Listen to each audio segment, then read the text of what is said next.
Hello, good morning, and welcome to the Sunday edition of Proud Malcontent, and this Sunday, the 5th of October.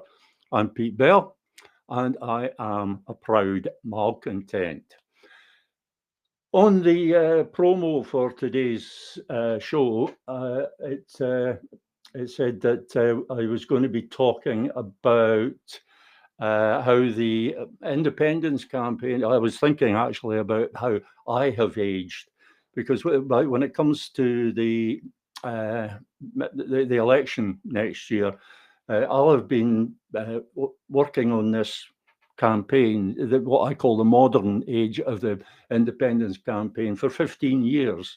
It was in 2011 that I gave up my work and decided to focus entirely on the Yes campaign, as it was then.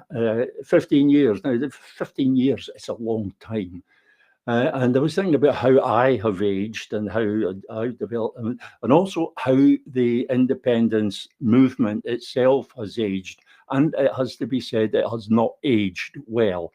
Uh, Possibly no better than myself. But the reason I do these things live instead of doing a recorded podcast is that I try to keep it as topical as possible. So whatever I advertise the program as being about, it's liable to be preempted by events or overtaken by events. And that's the case today because I opened the national website this morning to be greeted with a rather breathless announcement from the national, characteristically breathless announcement from the Sunday National that there's been a partnership agreement between the SNP and Believe in Scotland, the Gordon McIntyre Kemp vehicle campaign organisation, claims to be the biggest campaign organisation, 140 odd groups, part of Believe in Scotland. It's arguably been the most active campaigning organisation, and I freely admit that they do great work, except it's just not very effective because it's been doing this work for the past 10 years. And as we know, but have to keep on saying, the polls have not moved. So here we have the full partnership agreement between the SNP and Believe in Scotland, and the Sunday National helpfully prints the full memorandum of understanding between the SNP and Believe in Scotland. I'm not going to read it all. It's pretty much just woeful. It's pretty meaningless. I'll just read the first paragraph, the preamble, if you like. The Scottish National Party, SNP, and Believe in Scotland, BIS, in recognising their shared commitment to delivering independence for Scotland, agree to work together to strengthen the case for independence, deepen engagement with the people of Scotland, and create a stronger, broader movement rooted in political leadership and grassroots activism. Which all sounds absolutely wonderful, but what does it all mean? Not very much, to be honest. I mean, they talk about delivering independence, but there is nothing there about delivering independence. It's only about campaigning for independence, or campaigning with the word independence in it. There is absolutely nothing about the actual process of delivering independence. It says nothing about that whatever. And that is what I find sorely disappointing. I did respond. There was a one thing I will say for Gordon McIntyre Kemp, and yeah, I have a lot of respect for the guy. He does respond to comments on his when it's an article about Believe in Scotland. He does respond, and in one of his responses, he says, "I believe in Scotland. Our mission is clear: reset the debate, reunite the movement, rebuild our momentum." Great with the slogans, and win independence for Scotland.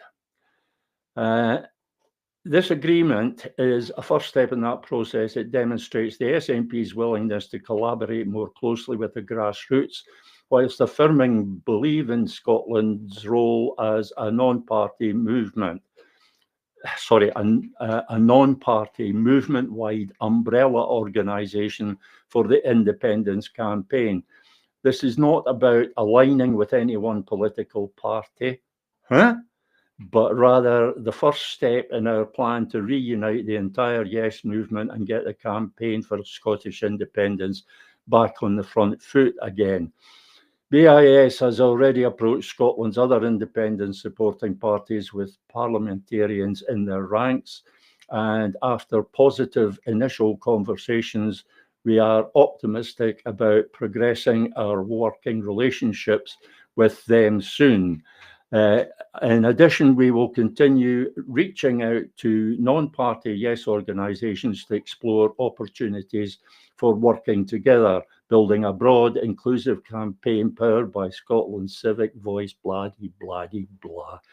I did respond to this, but reading it over again, I noticed something that hadn't struck me before. When Gordon says that BIS has already approached Scotland's other independence supporting parties with parliamentarians in their ranks. That's only ALPA. That's only ALPA. So they've approached ALPA. There's no other nominally pro-independence party with parliamentarians in its ranks. But there's so much of that that's just not, well, some of it's wrong. I'll read my response to that because we have to move on. Because, of course, this being Sunday, we have Confute Corner with Stephen Duncan. He's waiting to join us. So I'll just read my comment to it, and I will be returning to this in the blog at some point when I get time to write up on it. My response to Gordon McIntyre Kemp's comment: oh dear, Gordon, how is it possible for someone to have been around Scotland's independence campaign for as many years as yourself without realising that the SNP does not do collaboration, it does control? What this agreement demonstrates is the SNP's desperate need to replace some of the foot soldiers it has lost as its membership dwindles.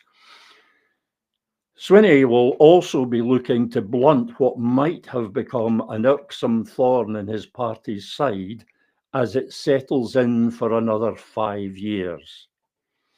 It is less clear what you hope to gain from this deal between two of the biggest players in the independence industry, given that there is still no mention anywhere of when or how an SNP government proposes to restore Scotland's independence. It's plain to see that there's nothing here that benefits Scotland's cause.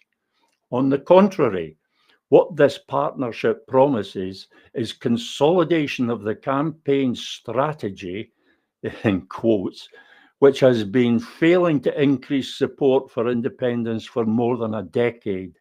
I refer, of course, to the most obvious thing the SNP and Believe in Scotland have in common. Both are wedded to the idea of selling independence like a holiday destination while never specifying a departure date or transport arrangements. It's what the independence industry does. It's what the independence industry depends on. That's what I see in this. I see a continuation I see John Swinney, the SNP, trying to get hooked up with the campaign machine that Believe in Scotland has built up. The campaign machine and the campaign funding that the Believe in Scotland has built up. There's only Believe in Scotland that can afford to do the billboard campaigns and the leafleting campaigns. Only Believe in Scotland has the finance and the person power to do that. And the SNP wants to tap into that because it no longer has either. It has neither the money nor the people to do that kind of mass campaigning, nationwide campaigning. I have always maintained that the constitutional issue is a national issue, and therefore it should be a national campaign, a single national campaign. I would be fine if Gordon McIntyre Kemp was leading that. I would be fine if that campaign centred on Believe in Scotland. If Believe in Scotland was actually proposing a strategy for delivering independence and not a strategy for continuing a failed campaign, a campaign which has failed to increase support for independence, despite the efforts, and I grant that he's made the effort, despite the efforts for over 10 years, totally failed to increase support for independence. Right, I'm going to drop that now. For the time being, there'll be more. One more thing. I don't know if you can see this. My comment, my response to Gordon McIntyre Kemp has been downvoted 15 times. It's been upvoted 4 times, downvoted 15 times.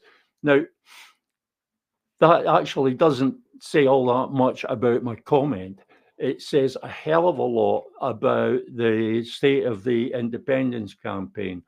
Because if you look at the comments, you'll see all these people jumping in and say, oh, hurrah, hurrah, somebody's doing something about independence. And nobody's looking at the detail. Nobody's questioning any of it. You've got John Swinney and Gordon McIntyre Kemp are both saying, oh, this is wonderful. This is going to be great. Yeah, yeah. So and everybody's jumping in and saying, oh, I totally agree. I totally agree. And none of them are actually looking at it closely. They're not scrutinizing it. They're not thinking about it. They're not reflecting on it. Otherwise, they see exactly what I see. So the fact that that's got 15 downvotes tells you all you need to know about the state of the independence campaign. And that harks back to what I was going to be talking about the campaign aging. You might say it's known as dotage. Anyway, somebody who's not quite in their dotage.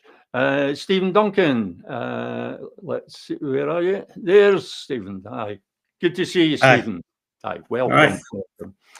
And I'm going to shut up for a moment and just let you get on with today's presentation. What is it that we're looking at today? Okay, well, I'm returning to the theme I started. I think the very first one of these we did a number of weeks ago, back in August. That theme is what I'm calling opinion polls, damned opinion polls, and lies. And it was something I wanted to return to, but it was particularly triggered by one of your blogs this week, the Just Another Fallacy blog that you put out Tuesday or Wednesday of last week.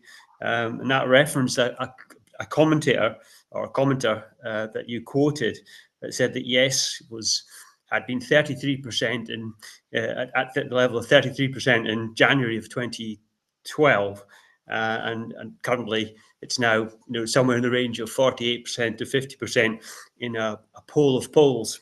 No source was provided for that poll of polls.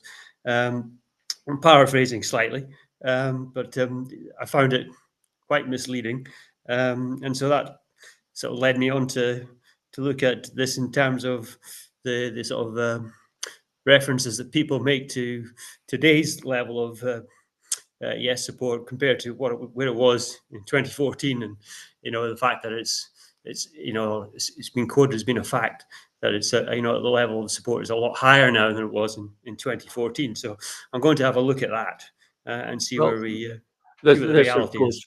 This, of course, connects with what I've just been talking about how this, the campaigning that has done, to the extent that there has been any campaigning over the last 10 years, it has been mainly Believe in Scotland that has done it and or been doing it, and the SNP to a certain extent, and various Yes groups. But I think it'd be safe to say all of these efforts have been built on this idea of selling the vision, selling independence like a holiday destination. That has been the core plank of the campaign, and it has. Well, I am claiming it has been markedly unsuccessful because I am claiming, and I have done some number crunching to my limited ability in order to demonstrate this, that support for independence has actually flatlined. So what I'm saying is that campaign has failed. And what the SNP and Believe in Scotland are proposing is simply to continue that style of campaigning, which has failed. It's had 10 years of trial and it has failed. Or has it? Let's see. Let's see what Stephen's verdict is. Oh, so we're at the conclusion. We'll move back to the beginning. So yeah, so are we place to start? Are we in a better position than in 2014? That's the claim. Is independence support or sentiment as measured in the opinion polls higher than it was 10 or 11 years ago? So one thing, or a few things we should bear in mind before we actually look at this is that different pollsters or different polling firms have different methodologies for extracting or extrapolating their sample data into, population estimates of yes support. Some have they apply different exclusions. Some include 16 and 17-year-olds in their polling sample. Others don't. Some have different weighting factors to reflect the proportion in the population. For example, some of the polling firms adjust their results to reflect the proportions in the population that yes and no represented in the Scottish independence referendum itself 11 years ago. Others don't. And some include, all of them adjust their estimates for an assumption of turnout, and that's based on the likelihood for people to vote. They use different scaling and arbitrary thresholds. So there's lots of variations between polling firms, and that's sometimes something that's not made clear or they're not spelled out. We have to bear that in mind. Is that a good thing or a bad thing? Is it a good thing that the numbers are calculated in these different ways, or would it be better if there was a single common methodology? Personally, I think I think it would be better if it was common, but common on the right characteristics that you're weighting your sample to. So, and this is something I'll maybe look at in a separate podcast. But what I'm meaning is things like that don't change, categories that are not subject to change, like age, sex, country of birth. These are hard and fast. Once you start talking about how did you vote in the referendum, you've got human frailty there. People's memories start to fail. You've also got their foibles where people would maybe guilty no voters not wanting to admit to voting against their own country, or just the sort of general association with a more... That's a familiar phenomenon. You'll find it very difficult to find anybody who admits to voting for Margaret Thatcher or the Conservatives. Nobody ever voted for her, apparently. So, yeah, I think everybody is familiar with the phenomenon. And so it's people's personal reporting is an unreliable factor. I believe so. It's it's almost like non-response, or it's worse than non-response. It's misreported response, because what can happen is that if you're overstating the yes 2014 proportion in the current sample, then if you're going to downweight that, you're unfairly penalising, if you like, the yes support, because it's already lower than what it's being reported in the sample. The biggest problem is that there's no way of measuring by how much or in which direction this variable is being tilted. Well, you can tell from in the polls they report weighted numbers and unweighted or unadjusted, the raw numbers, and you can deduce from that what's going on. And what you will find is that, and I've looked at it for Norstat, panel base, and Survation, and you will find that necessarily the results flip from being a greater proportion of yes no in 2014 to greater proportion of no yes, roughly 45% to 55%, as it must do. It's forced to do so if you're going to weight the sample back to the population as population in terms of the Scottish independence referendum voting pattern. So it forces it to flip it back round from, if it's positive yes no, to positive no yes. Right. I think what I was trying to get at was, does having all these different methodologies, does that tend to flatten out the outcomes? Do they tend to compensate for one another in terms of error factor or not? I don't know. Well, as long as you've got, I don't know the full answer to that, but I think as long as you've got, when you're looking at averages of support for something, in this case, yes, if as long as there's an adequate number of different polling firms in the basket of surveys, if you like, then they're independent biases, and I say biases in sense of the methodological biases, not institutional bias. They should offset one another to some extent. To what extent, I don't know, but to some extent they'll have they'll mitigate against one another. Right. Okay, Stephen. That has been rather a protracted interruption. I'm sorry for that. But let's get back to the presentation. Okay. So just looking at 2014. A lot of opinion polls in 2014, unsurprisingly, in the run-up to the referendum, 69 of them, between January and the eve of the referendum. We had the referendum itself on 18th of September, as we know. And then in the last 3.5 months of the year, there was 5 further opinion polls. For 2025, for the first 9 months of this year, there's been 12 opinion polls. Just for the record, so 6 of these have favoured yes, 5 have favoured no, and 1 was a tie. I already saw a comment today saying that all the opinion polls, just today, about an hour ago, all the opinion polls of the last 3 years have been supportive of yes.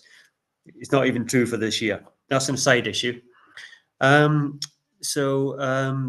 The polling average, we're going to look at the yes polling average, as we discussed before, and that's going to be taken into account the basket of survey results, which should give you a sort of general impression of the level of support, because these biases should, maybe compensate to some extent.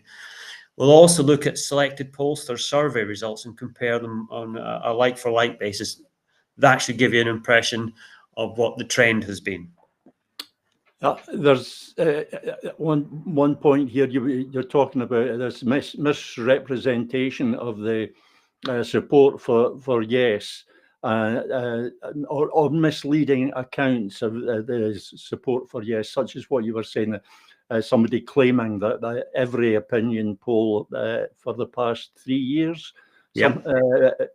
I've seen that myself, and that claim is not true. The point about this is that it's misrepresenting our starting point.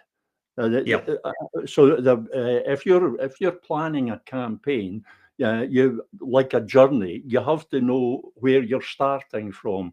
Presumably, you'll know your destination, you'll know what you're campaigning for, but you also have to know your starting point so that you can plan that journey. I know we've talked about this before. I just thought it was worth throwing in again, this business of knowing where we're starting from. And I get the impression, a very strong impression. In fact, I think it's undeniable that the larger part of the independence movement is totally misled. I'm trying to avoid the word deluded here, but they totally fail to comprehend where we are. So it's not unexpected, therefore, that they're mistaken about how we proceed from here. They think there are ways of proceeding, which in actual fact there aren't, because we're not starting from where they think we are. I don't know if I've expressed that very well. Again, apologies for interrupting. I just think this is a point constantly worth making. We must be clear about where we're starting from. Yeah, you can't measure progress if you don't know where you're starting from. The other thing is that it does breed complacency as well. If you say, oh, well, the last 3 years we've got independence at 52, 53, 54%, whatever number it is you want to assert, and it's almost implying that it's in the bag when really it's quite far from that. Okay, so let's take a look at some numbers now. This is the evolution of yes sentiment through 2014 and comparing to where we are at 2015. So just talk through that chart a little bit.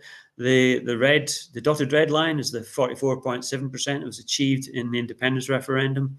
The blue line looks at the quarterly average of yes support from the last quarter of 2013 up to the referendum. So you can see that it starts at just under 40% at the end of 2013, rising to 42% end of Q1 in 2014. Then by the middle of the year, it's almost 44%, and peaks at 46.6%, just under 47% in the period July to just before the referendum.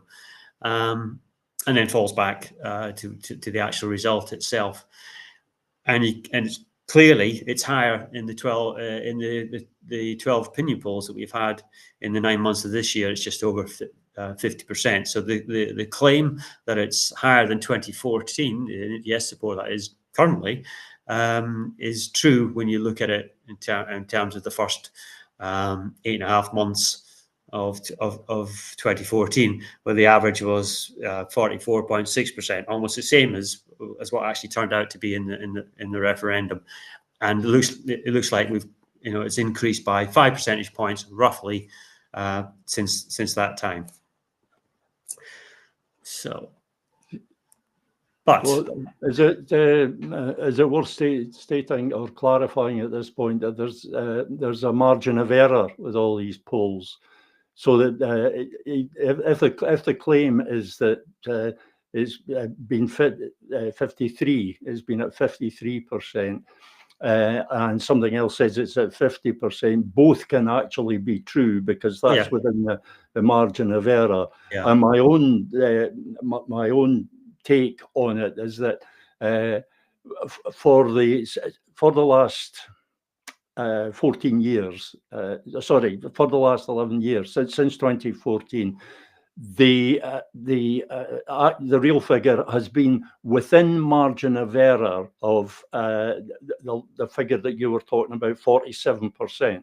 Is within margin of error of that. Am I correct? Yes, it's. I mean, I was thinking. I've just said for the last couple of years it's been 50%, give or take. I mean, generally generally these opinion polls, in general, they're as a margin of error of plus or minus 3%.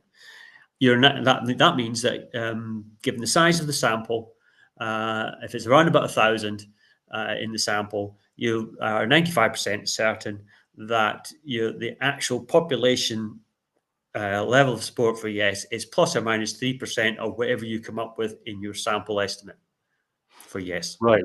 Aye. Okay. That's clarified. Yeah. Right. So this chart is the same as the one we looked at previously, but with the insertion of the 5 opinion polls that were carried out between 19th of September and the end of the year in 2014. And that gives a slightly different impression as to where we are vis-a-vis 2014 in quote marks.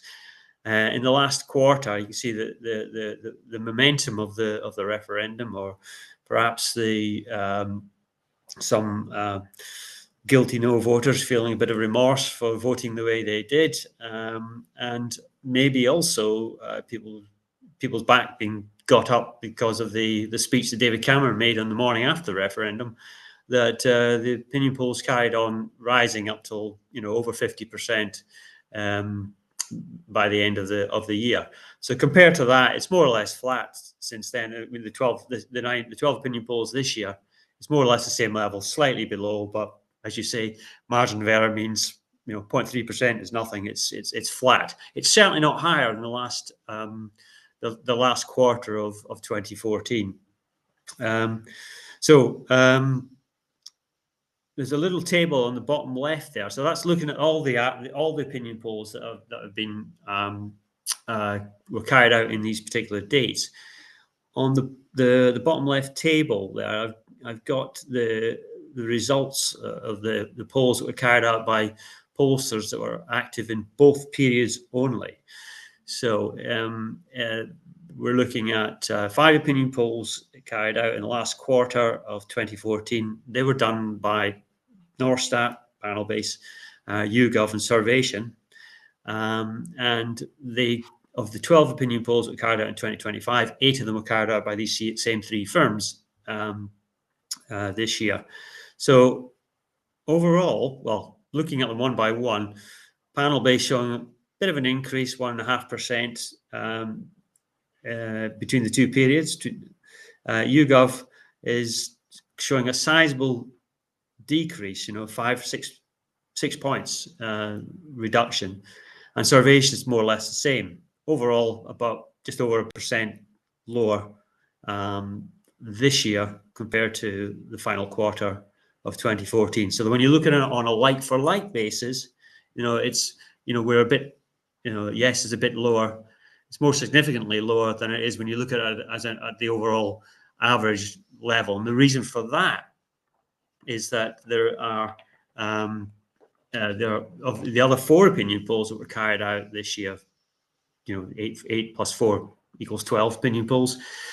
They were carried out by 3 of them were carried out by Find Out Now, which is a pollster that's a member of the British Polling Council, but has only been polling since 2021. But in all the 13 surveys that they've carried out since then, they've averaged 53%, and none of them have been below 50%.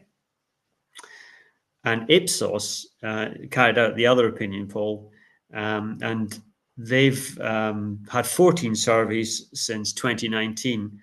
All of them have been positive for yes, and 2025 it was 52%. So they are serving to bolster that number from 49.08% for the 8 polls carried out by Norstat, YouGov, and Survation, up to adds up to 50%, just over, when you include these other 4 polls.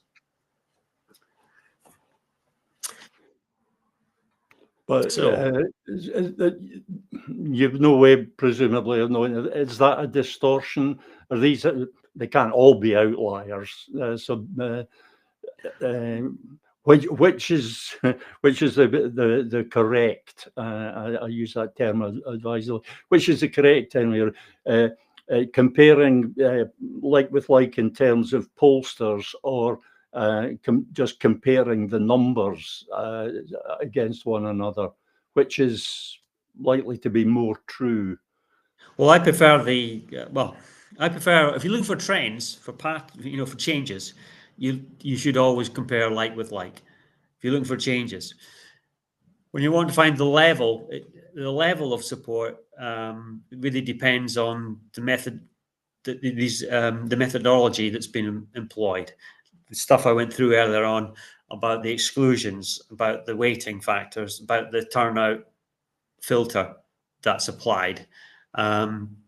So they can, that has an impact on the level of support. We'll never know for sure who's actually right until we actually carried out a proper canvassing of the population in a true referendum or an election, if that's what you're looking at, election voting intentions. So I would for trends, I would look at like for like polling firms. Never compare. People talk about, you see it in the National all the time. Yes is soaring. Well, it would be soaring because a lot of the time people are comparing an eagle with a sparrow. So yes, it's going to, it's going to look. One poll is going to look making a large, change one time period to the next, because you're comparing apples with pears. It's a different comparison. If you want to get an overall sense of the level of the underlying level, it's probably best to take an average, unless you know for sure that one pollster is getting it right and another pollsters aren't. But we don't know. There is this argument about this recollection characteristics that I was talking about. How do people vote in a prior election, or particularly how did they vote in a referendum 11 years ago? How did they vote in the EU referendum 9 years ago? That is probably, I think it's probably a distortion, that particular way of doing things that way. Now, Norstat do that, and so does Survation. Find Out Now don't, and now they do Ipsos. So, and this is something I want to look at for another program, is to see just how much, compare just how much the impact is on Norstat and Survation versus Find Out Now and Ipsos, who don't do that. And you can, it might give a handle on what the different impacts are. But then it's a case of which one's right. We still don't know for sure. Yeah. My tendency would be to say, don't do that. Don't make that adjustment. The other, adjusting to population characteristics are fine. Attributes are fine, as long as these attributes are objective classes, objective categories. I get what you're saying there. I think the point perhaps I'm trying to make here is that people insist that numbers don't lie. Well, neither do words.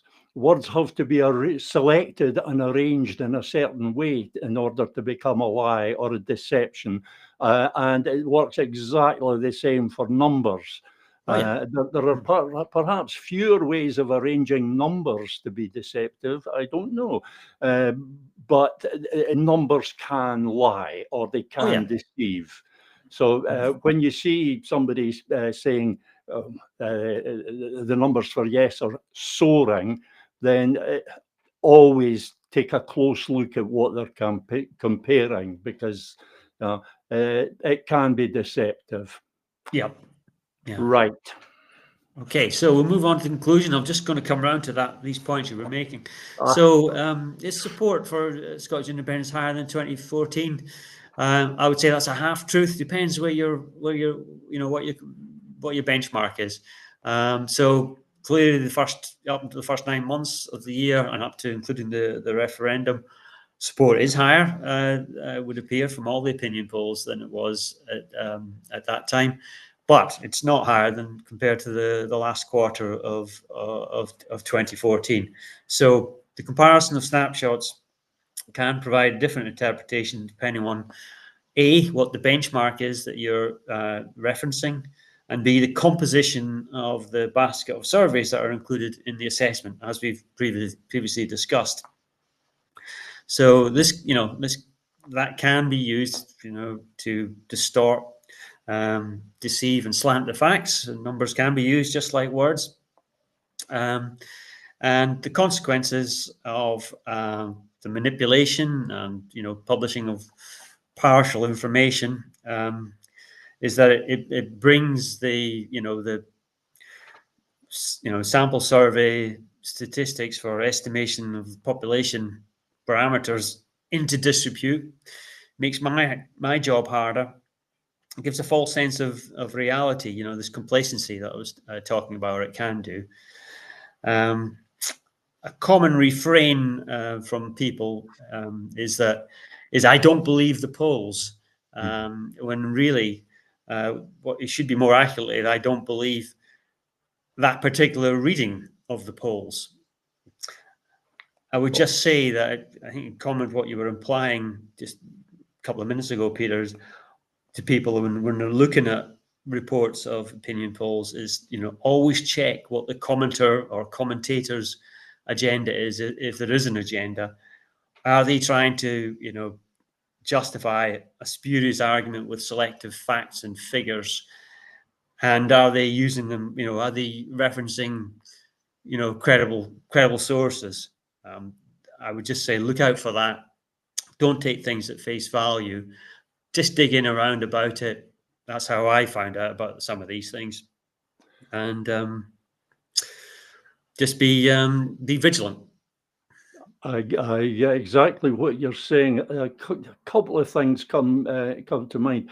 One thing that does irk me, I'm quite easily irked, one thing that does irk me is people who insist that the polls are rigged, purposefully rigged to give a certain result. That really annoys me, because you ask for evidence of this rigging, and we're talking reputable polls now, members of the British Polling Council.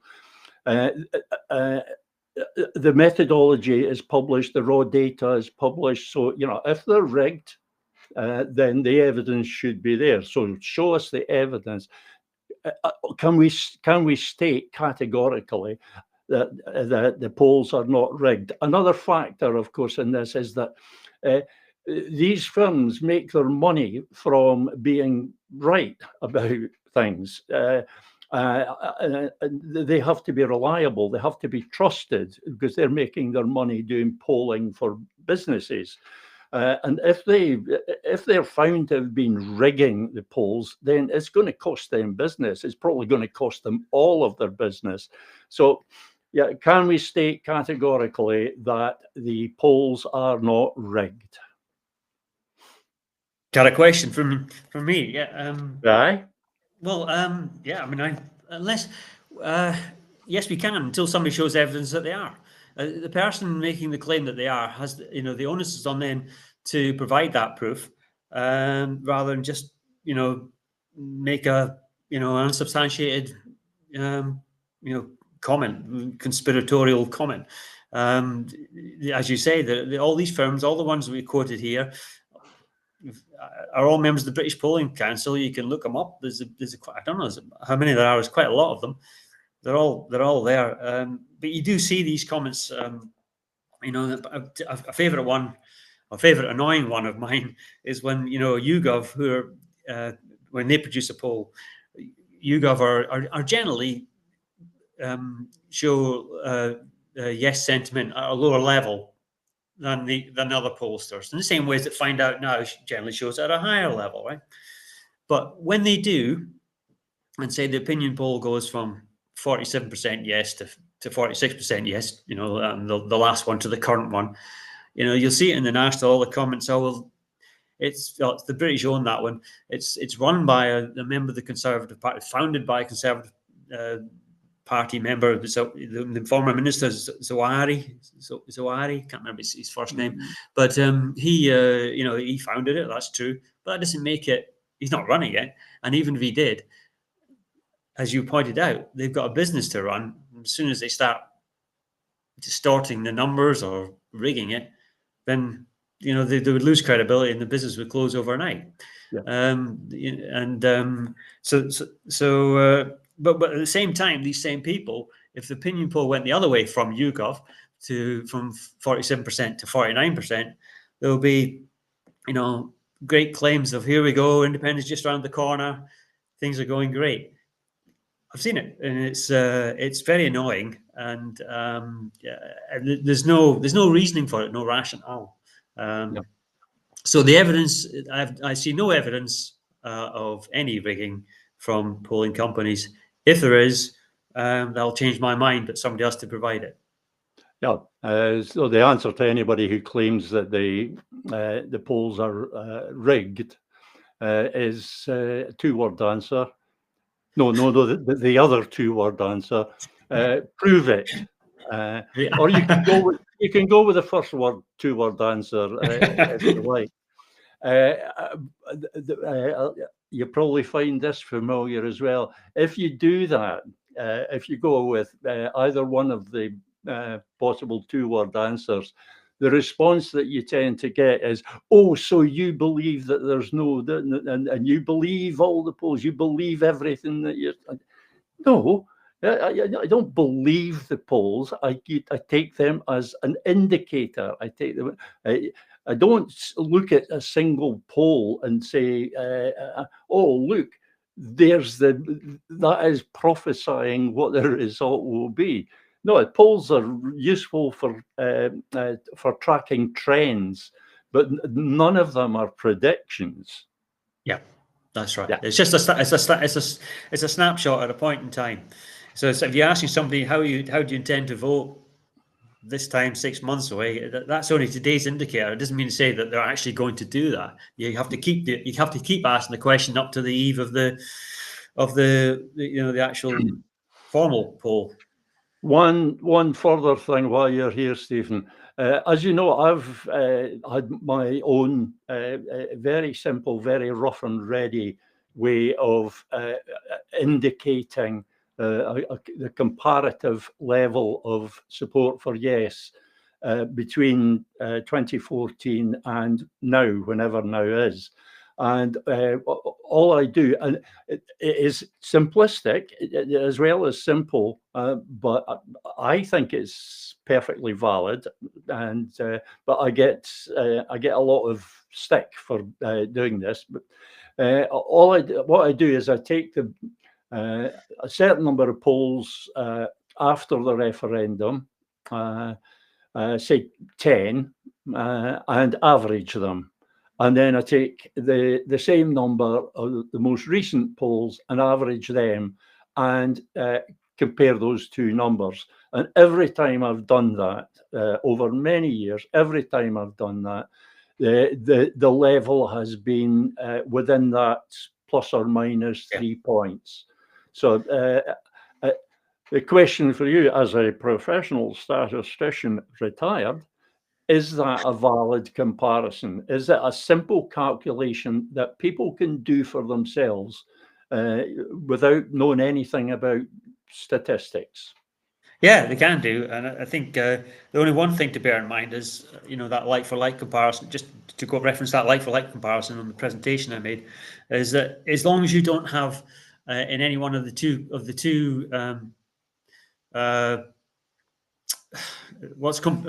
any one of the two baskets of surveys that you're comparing, as long as it's not dominated, one's dominated by one or two pollsters and the other one isn't, as long as it's roughly the same pollsters that are in there in both, like I was doing with Q4 2014 versus first 9 months of this year, even though one of them has 8 polls and one of them's got 5 polls, it's not the number of polls, it's what the companies are in them. As long as they're like for like companies, that's probably your best way of doing it. Well, I generally overcome that to at least some extent by including a larger number of polls. If you include, for example, I think the highest number I've used was 24. And if you're including 24 numbers, 24 polls at both ends, then you've pretty much averaged them out, and you've pretty much compensated for any outliers or any pollster peculiarities in that. But it is a perfectly valid way. It is a perfectly valid way of doing it. It's a calculation that people can do for themselves. If they doubt that that support for yes has flatlined over the past 14 years, then over the past 11 years since 2014. If they doubt that, they can do that calculation for themselves, and they can do it as often as they like, with as many polls as they like, so long as they're taking the same number at both ends. Is that correct? Well, in all likelihood, that you're right. Because you're taking, I don't know, 20 to 10 polls in each. You're probably going to get a spread of pollsters in that period. It's not all going to be one or two pollsters. Unlikely. In a narrower period, it can be for whatever reason. But if you've got a big enough number of polls, the chances are you're going to have the same pollsters represented in both. Maybe roughly the same, but it's something to look at. Is make sure that you're not dominating with a whole bunch of Ipsos polls in one and a whole bunch of YouGov polls in the other. And as long as you're not doing that, it's probably fair to do that or calendarize them. I do that myself. What's the average, for that particular year? All the polls, irrespective of what's in there, I just add them all up and just say this is the general pattern that we're seeing. So I think it's reasonable to do that, as long as I say, make sure it's at any time. If you're looking at a different time period, make sure that you're not just picking up. Also, perhaps worth mentioning that this is another thing that you'll be familiar with. I always use, as a source for the numbers, I always use the Wikipedia list of polls that goes back to well before the 2014 referendum. And I use that because you'll be familiar with people who say, "Oh, Wikipedia, anybody can edit that. Anybody can say anything on Wikipedia." So yeah, go ahead then. Show me how you can do that.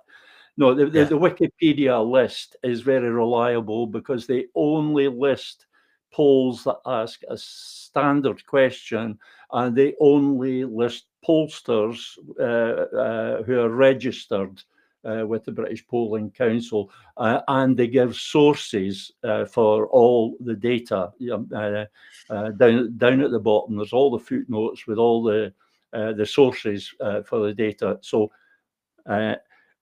Wikipedia is a reliable source for information. Can we state that categorically? Yes, I use that. I agree with that. And also, if you can look at it, and you can, because there are links there, you can go into the individual pollsters and verify that what's stated in that table, or these tables that they provide, are a reflection, a true reflection of what's in the individual polling firm's website. I do that all the time myself, and in fact, I do edit these tables and add to them when a new poll gets published, if somebody else hasn't done it. And if they have done it, I check that it's actually a reflection of the data tables that are on the website that of the polling firm that's just put out a new survey result. Sometimes it's not. I'll delete it if that's the case. And sometimes, I'm not sure I'm not the only person that does that, but I do check that. And as far as I'm concerned, it's totally reliable, and I would use that as your source and quote it as your source. I've also had that comment made as well, that the Wikipedia is, or anybody can add to that. Anybody can add to that, but I would say it's reliable, and I would use it. Yeah. No, the point about Wikipedia is that it is being constantly edited every second of every day. There are thousands, tens of thousands of people are monitoring it. Okay, you can put falsehoods in there, but they're not going to stay there very long. And people have no problem with quoting textbooks or reference books like Encyclopedia Britannica. There are constant deletions and corrections to like Encyclopedia Britannica, but there's only a new one published about every 10 years, I think, whereas Wikipedia's updated all the time. This wasn't supposed to be an advert for Wikipedia. I'm just saying it is as reliable a source as any, and a far more accessible source than most. Well, that's the point. Everything's in one place rather than having to go to the different polling firms. If you just want to get a feeling of what's going on, you can go there. If you want to get more detail, you'd have to go to the individual polling websites in the first place. But it's all in the one place. And we're running out of time, Stephen. So I just want to make this one final point with you, that the reason we're talking about this, and the reason we're talking about easy ways of checking information and making sure that you've got reliable information, is that what we're saying is people should question the representation of polling figures that they are given in the newspapers or in blogs or people's comments. When people are presenting the polling results, that shall we say, mistakes are made, or there's a slant one way or the other. So people should be asking the questions. They should check for themselves, and they need a simple way of doing it, because not every, well, I would suspect most people are no better at number crunching than myself, and I am not good at all. So that was my reason for trying to devise a very simple method that anybody could do, so that you're not just saying question what you're being told. You're giving people a way of checking it. Yeah. Right. Okay then. As I say, we're running out of time, but that's been interesting again, Stephen, and we'll see you next Sunday. Okay. All right, Peter. Oh, bye just now, Stephen. And yeah, we are running out of time. That hour seems to have gone by very rapidly today, and there's been a lot to think about in that. And not least my opening rant about the SNP Believe in Scotland agreement, and there's a lot in there that's going to that merits discussion, merits debate, and I see that the down thumbs on my response to Gordon McIntyre Kemp, the count is now gone up to 21, and as I said before, I'm quite pleased with that, because it proves a point. As far as I'm concerned, it proves a point. People are just accepting what they're being told. They're accepting it at face value, and they really shouldn't. You should question everything. You look at this agreement and ask awkward questions. Ask yourself, what does this do to benefit Scotland's cause? What advantage does it give? How does it take us forward? How does it progress Scotland's cause? And I'm saying that in most instances, you will find that it doesn't, because that is not the priority. If it was the priority, they would include details on the when and how. Okay, time's up. Time's up. I'll be back with you on Wednesday, when we have to look forward to another song from Frankie Mary. Bye for now.